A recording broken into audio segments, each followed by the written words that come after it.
Happy? That'll do. Cool. Right. Oh, Cool. Rightio, welcome back to StagStigma, and here we are joined with my colleague and good friend, Johnny. This is our second attempt at this interview, so hopefully no interruptions and we get to the good bits. So, Johnny, do you want to start us off and tell us a bit about yourself? oh, don't put that on to me, mate. No. You meant to tell them about who I am. Yeah. Johnny is a very strange individual. Keep him away from the younger generation. No. I am the younger generation. Yeah, you are the younger generation. So Johnny started here about 6 months ago. He was working at McDonald's beforehand, and over time, both before when I was working for another business here in town, and also starting my own business, we used to joke and say, "Hey, man, you'd make a good barber one day." And here we are 6 months on and killing it. I was in denial. In absolute denial, hates his life every day, and he's really found his passion career. Are you enjoying your time so far with us? Yeah, I think it's been pretty good. You know, You think? you're paying me to say this. Oh, okay. Yeah. Exactly. It's been good. Been better than my old job. Yeah. Place where I actually have meaning. Yeah. Anyways, not Where- throwing shade. When you say meaning, what does that mean to you? Well, it feels like the work I'm doing is actually contributing to people, I guess, Yeah. People obviously want to come in and get haircuts, feel good, compared to just making burgers and making people fat. Yeah. Yeah, that's a totally fair call. And do you think like your ideas of people have changed also since working here? Like, Oh, yeah. yeah. No, for sure. Like, obviously, at Macca's, people go in there with a negative mindset as a customer. And you only talk to them for like upwards of 2 minutes. Compared to like here, people come in, they want to come in, look good, feel good, have a chat and that. Mm-hmm. I feel like you deal with a bit of a different demographic, Yeah. which is good. You get a bit of an insight onto people. I'd always talk to the same people growing up, and you kind of get locked on that one opinion. Yeah. But it's been good to get a different opinion from a lot of different others. I think too, like not judging people for face value Yeah, before you've even spoken to them. yeah, I've met some really, really interesting people here, and you would not have suspected a thing, especially like old people. yeah. You come in and they're all frail, and then you hear them, they're an ex-paratrooper, or buddy, one was a doctor at one stage of their life, or another one who was fantastic, can't remember his name, but he used to be a missionary back in the 70s and 80s up in Papua New Guinea, and his wife actually was part of like basically the beginnings and revolutionary stages of the medical system up in Papua New Guinea, because they didn't have access to those sort of facilities back then, and he was part of that, and his wife was a part of that. So it's very interesting the type of people that you're talking to here. Yeah. I mean, and a lot of people would hear some of those stories and kind of just blow them off like, oh, it's whatever. Like that, it doesn't sound believable. But then you think about how long they've been alive, and I think about how much they could have lived through and what they have lived through. 100%. It doesn't seem too far-fetched. Do you think, and like even my generation's guilty of it, do you think we write off the older generation a little bit too quickly? Oh, for sure. Yeah. I mean, I've had my fair share of interacting with like a fair few older people, and a lot of people kind of just group them into one single group, but a lot of them do have different mindsets and different opinions, because in the end they were just like us. They were younger, they maybe lived a little bit of different life, but at the core, they're still the same as everyone else. Still young at heart and still young-minded. Yeah. That's cool. That's cool. All right, no. So we've got a few preloaded questions, which I'd like you to answer honestly and to the best of your ability. Try to. What is the one thing you'd buy if money wasn't an issue? Matt, I think you know the answer to this. I already do, but they need to know. Well, I have a thing for cars. Yeah. And wasting money on cars. So I would buy whatever car I would, any car that I could get my hands on. Yeah. I love like my Porsches and stuff, Porsche 911. Yep. But I like a lot of your JDM cars, obviously. Yeah. You know, so your Skyline. Obviously. Yeah. What do you say? Obviously. Because they're the best cars you can ever come across. Oh, okay. Mate, you know? Cool. Yeah. A lot of you Aussies, you know, bloody crap on them, you know. Sorry we don't have a big V8, mate, but yeah. Make a lot of power out of them. Do you think you're upsetting a lot of our viewers right now? I hope so. They're scared, mate. So where did this love affair of cars sort of come from? Oh, my dad's always been into cars, but I don't know if I'd really say that he was really a big factor on it. Like, I'd always be interested in cars and stuff, but funnily enough, I feel like it was just growing up watching, like, obviously Cars the movie. Yeah. And like Fast. Yeah.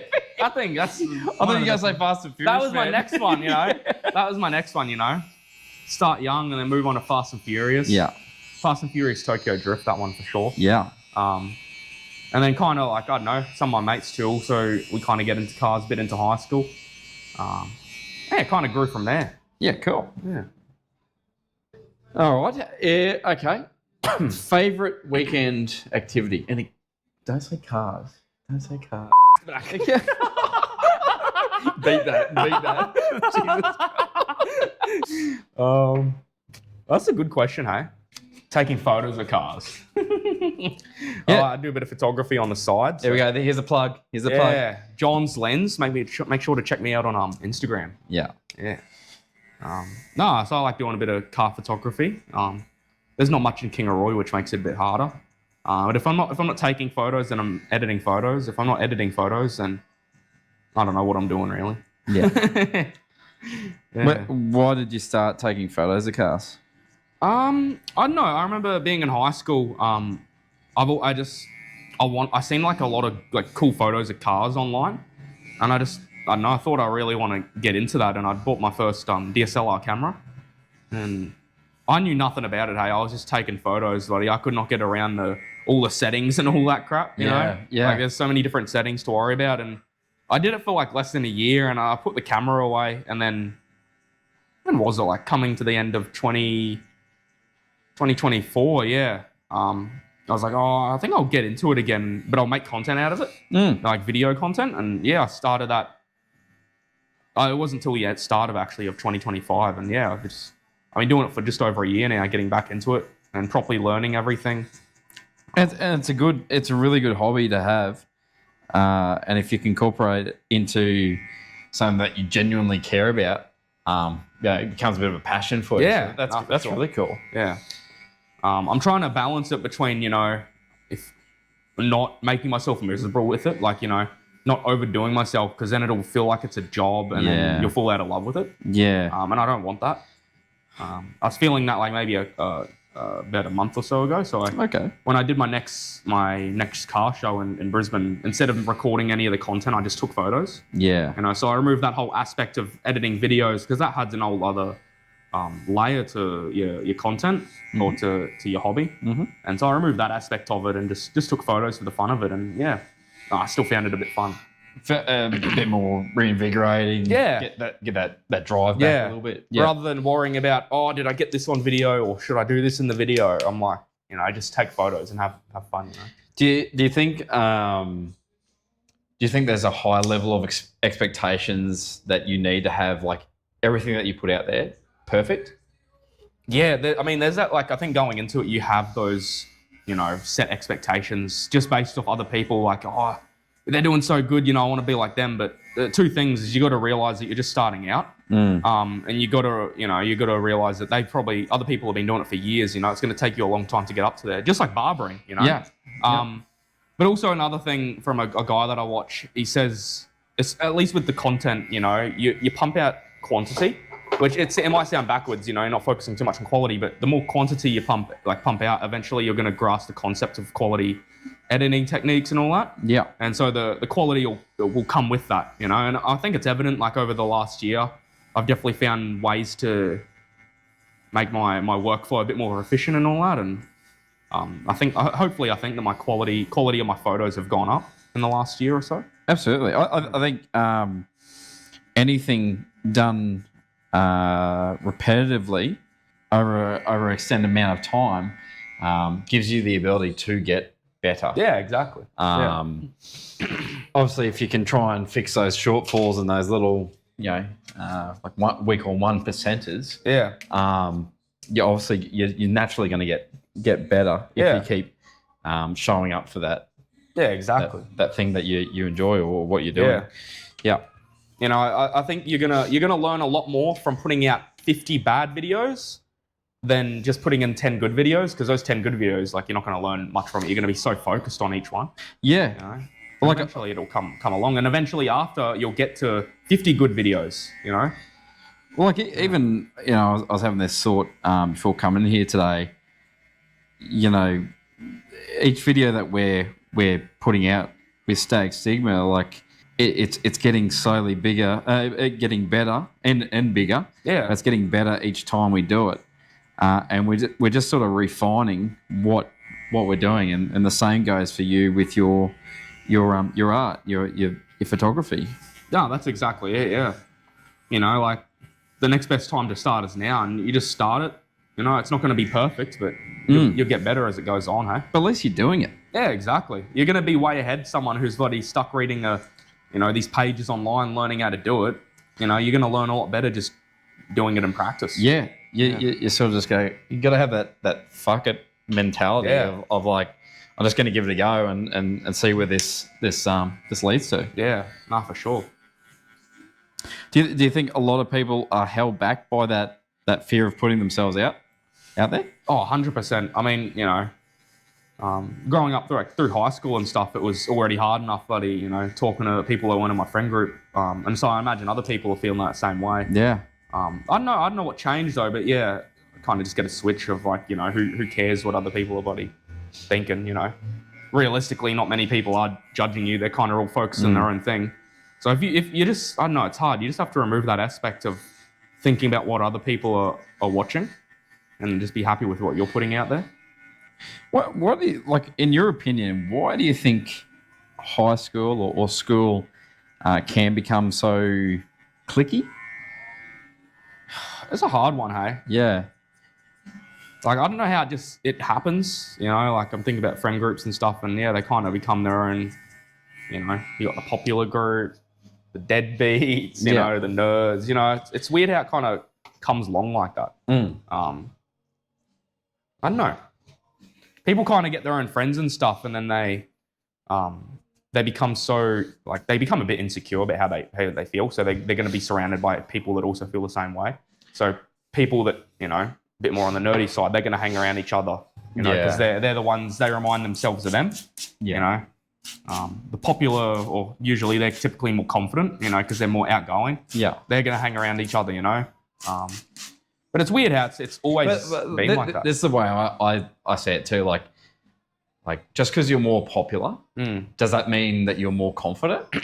Yeah, I don't know. Because like when you look at these different dynamics of groups, and typically like a lot of these, we'll call them leaders in these popular groups, are they the most confident person, or is it just it's just a smoking mirror? Yeah. Yeah. And sometimes for a lot of it, it can be a bit of an overcompensation. Yeah. For sure. And to me, like, I know I've found that when you see these people, it's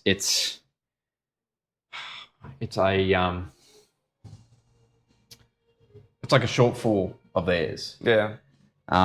Like you see a lot of people that get picked on at school. I was one of them. Yeah, I know. Yeah. Would you believe I'm as popular as what I am now back at school? And there was times where like I'd get picked on. Yeah. And I would go, it was for no apparent reason other than like, say I was redhead, or I was a little bit overweight, or I was, fat. Or, I tried to make people laugh, or I was a little bit different to the norm. And I found like people saw that as like as a threat. Yeah. Or, the fear of the unknown. Like, could this person potentially take my position within this group or with this tribe? Yeah. What are your thoughts on that? Yeah, no, I mean, that makes sense. When they feel like threatened, they'll find, even if it's subtle ways, to kind of push you down, because obviously, they feel threatened. They're like, oh, this person's, kind of coming up, getting in my way.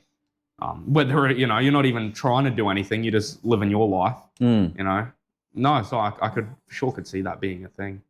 I think also, and if we're going to be real here, like there's a lot of people out there, and in particular in that younger age group that are at school, that are walking around with a fair bit of baggage and a fair bit of family trauma, I'll call it, and their coping methods are quite different in variation.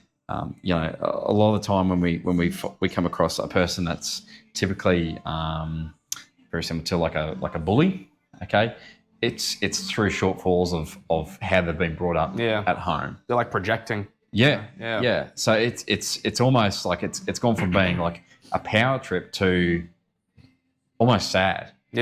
Sad. Yeah. Because this person isn't being heard, and it's been like a misunderstood kid. I'm not saying what they do and their actions are right. I'm just saying this is the lead up as to why they are the way they are. So I think there's a lot of misunderstood and misheard kids out there that are putting themselves into a position of we'll call it leadership, or bully, okay, and they're projecting their trauma onto other unsuspecting and not as strong-willed or minded people, like almost like an inferior person. I don't see how it's very fair, but a lot of things in life aren't fair. But how do we sort of combat that and approach these kids with more of an open opinion, and try and shelter them from behaving this way from exterior experiences, like with family trauma. It's such a broad thing, and I know I've opened up like a can of worms, but I'm interested to see like what's your take, and like what's some of your own experiences that you may have had or may not have had or seen that you think could be done better, or could be changed or fixed. Or I mean, the first thing obviously that came to mind when you mentioned that is, you know, most like kids growing up, they spend like 6 hours a day almost every day at school. You know, so they spend a big portion of their time at school. Arguably, like school influences more of their life than some parents do. And you know, the problem is the school treats every student as if they're like the same. But no student is the same. Like every single student's different, and everyone has their own. Each student has their own struggles. Like even in terms of like learning and stuff, like they all learn differently and all that. And so school kind of treats everyone the same, and it doesn't really account for like what you were saying, different people, like people coming in from different upbringings, and like trauma, like you said. I feel like lately there's been maybe better support for it, but it's still not quite there. And I think the one throwaway statement that I hear from schools time to time, they're like, we haven't got enough resources, or we're understaffed. I don't think that those excuses cut it anymore. You know, we're multi-generational. It's become a multi-generational issue, and it's been around since the age of time, and yet no one seems to want to fix it. Why is that? It's hard. Like it's hard, you know. It's just like a blame game. You know, that's all it seems like. 100% it is. 100% it is, and yeah, it's hurting a lot of kids, and it's leading into their not only their later schooling life, but it's leading to sporting teams. It's leading to after school in careers. And these people who have had this poor behaviour and these unmet or unchallenged childhood trauma issues fixed and addressed, they're then taking it to their workplace, and then they're being accepted in there too. Like I saw a lot of it in the military. I saw a hell of a lot. Sure. You would. And people would be given the you know, an ant's penis worth of money of leadership or a promotion. And it would just go straight to their head. Because of like undiagnosed trauma or like it's not addressed or anything. Yeah, it hasn't been addressed, hasn't been fixed. Yeah. And now that power's it's gone to a whole new level. And you know, if you know when you're in the military, like it's yes sir, no sir, you know, 3 bags full, you know, like you sort of shut the fuck up and do as you're told. But a lot of their actions aren't inspiring, aren't to a healthy unit style, and it's actually causing a lot more negative issues on that unit, and not only just in the military, but in other government forms or other workplaces. Yeah, because it hasn't been addressed. Yeah, that's scary. Sorry, we went way off track there. I'll move on to the next question. Dream travel destination. Oh, there'd be a couple. I mean, my dad's from New Zealand, so I'd love to go there one day. Yep. Like to the South Island where he's from. Yep. But if not there, I'd probably go I'd love to go to Japan. Obviously, that goes back to my cars and stuff. Yeah, 100%. That would be fantastic. Yeah. No, buddy. And what? Whereabouts in New Zealand? Anywhere in particular? Oh, it'd be like Christchurch down in the South Island. A few other places my dad's kind of been around, which I can't think of off the top of my head. No, that's right. Yeah. It is a beautiful country. Yeah. Just don't let them know that. Yeah. They can't beat us in everything. It's hard enough the Warriors are doing well this year. Yeah. Oh, jeez. Is your partner, she pretty keen to travel? Yeah, she's we speak about it every now and then. I mean, we're going to Melbourne at the end of the year, which is good. Yeah. But I mean, like outside of Australia, we haven't really spoken too much about like traveling to different countries.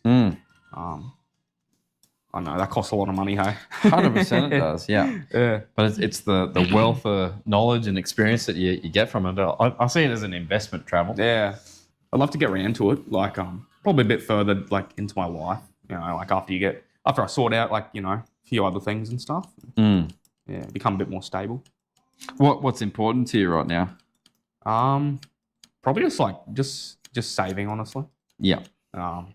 I think that's like most people right now. It's like it's impossible to save money with everything going on. It's pretty tough. Yeah. Just save so you know you have a bit of a fallback. You know? So it leads me to like another question.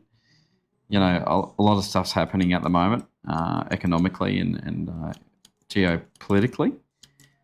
Do you find that since coming into this trade, do you find that you've taken a bit more of an avid notice and approach to politics and things that are going on in the world? Yeah, I mean, it's weird, yeah. I'd always look into it, like a few different things like that, but like a bit more like real world problems and all that, but not many of my other friends were really interested. So it was kind of just me, but now, I don't know, it's just, I feel like people my age don't really care too much about stuff like that anymore. I feel like the care for politics has died out a bit amongst like younger people.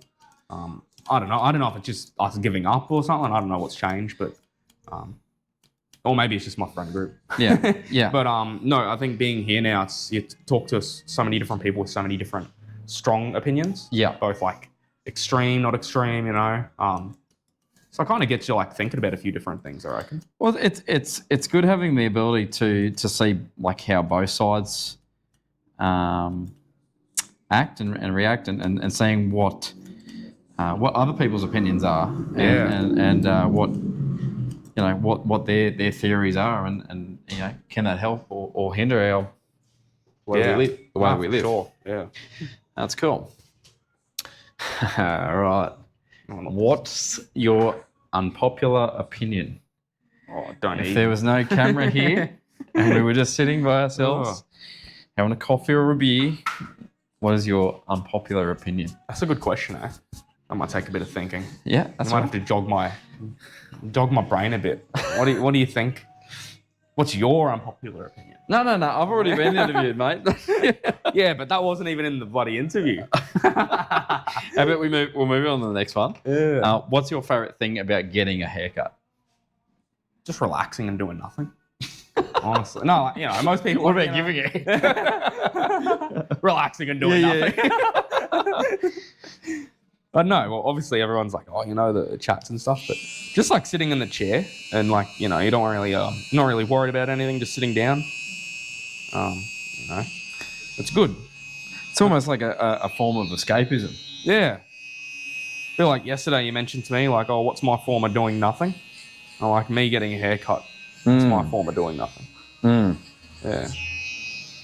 Do you think that's sort of what? Well, 100% it led to it, but do you think that getting a haircut definitely inspired you to become a barber? Yeah, I'd say so. I think it's what it's like. It's a good feeling to get a haircut. So I guess you want to. Well, not me personally. It's been a long bloody time since I. No, but yeah, for sure. And you kind of want to give that experience to a few other people. Because it's a pretty satisfying experience to give if you can get it right. Yeah. Well, like when you're cutting hair, what's important to you to offer the client? Like, besides a wicked haircut, because I've taught him that. Yeah. What's important to you? What's part of that? Like, what's important to you as far as like their experience or what have you? I mean, obviously each customer is different, and you got to cater towards that. But for at least most customers, it's just like a not haircut related, but like having like a good conversation. Yeah. And like learning about them, because it's one of the few opportunities where they just get to talk like all about them. And the most customers like that. Obviously, some don't. If not, that's fine. Do you think we're the cheap alternative to a psychiatrist? Yeah, for sure. I reckon you got to add a psychiatrist fee on. Any traumatic topics is another $10. Yeah. How are you going with handling some of that heavier content, those heavier sort of chats that you have with customers? I think I handle it like pretty alright. There's a few, like obviously I'm only doing it 7 months. Yeah. So you've probably heard a lot more than me. I don't know. I feel like I haven't heard as much, as what you would, because obviously I think I'm younger. Yeah. So having a few older people in, maybe they wouldn't open up as much. Yeah. But I've definitely heard a couple things, but I think I handle it. Have you had a story there where you're like, man, that's pretty heavy, like, and something that's like stuck with you? It can be both good or bad. I don't know, not really. Like I can think of like a few interesting stories. Yeah. Someone who got run over by his own ute and lost his pants. That's a bloody good story right there. Yeah. Maybe in another interview we'll tell that one.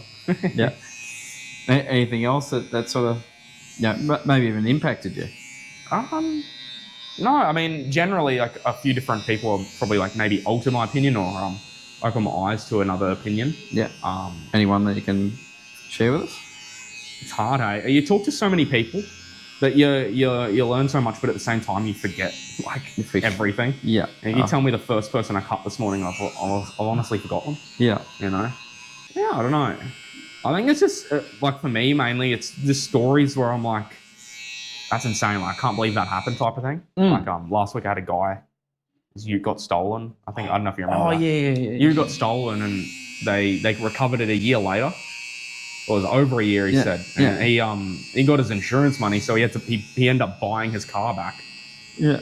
During auction. So I thought, I'm like, that's already insane. I think that car's meant to stay with him. Yeah. 100%. Yeah. And what makes you choose me to be your barber? No idea. I mean, I found you on accident. Yeah. When you were cutting back over in the shopping mall. Yep. And I know every time I go in, I'm like, I hope I don't get him. And then every time you get me. I guess I better look out. Go with him. And then I remember you told me you open up your own shop, and then I'm like, oh. I think I still went there maybe a couple times, and I'm like, oh, I thought I might as well try to find you. Yeah. Then I did, and been there ever since. What was sort of the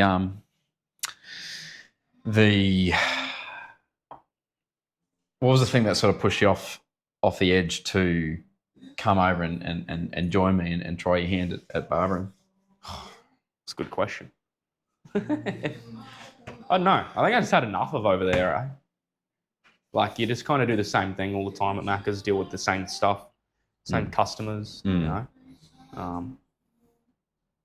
So I think it was just, I figured I'm like 20. I was at the time, I was 21 then. I'm like, I should probably make a change. Like I don't want to be that guy who's bloody there his whole life. Arguably 5 years was already too long. Do you think a lot of people are complacent in their jobs? Oh, yeah, for sure.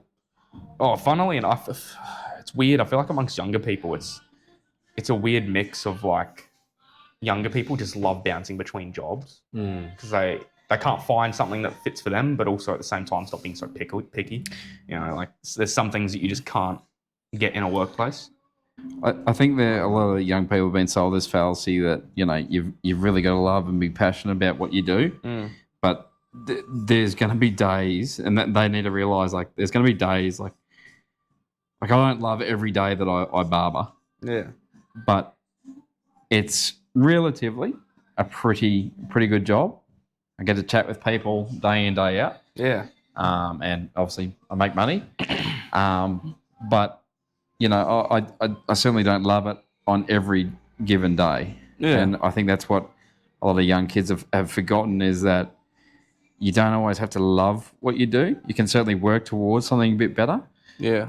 But do something that is beneficial to not only you, but I think, and this is probably what resonated to you, I'd like to think, is that you're making the world just a little bit better, even if it is a haircut at a time. Yeah. But you're contributing back to society. I mean, that's exactly it, hey? Like you said, you're not going to have all the best days, but, you're contributing back and you're giving other people a good experience and stuff. Yeah. Yeah. Exactly. But no, for sure, I think people need to realise, not every day at work's going to be the best, but that doesn't mean you just up and leave. And Yeah. 100%.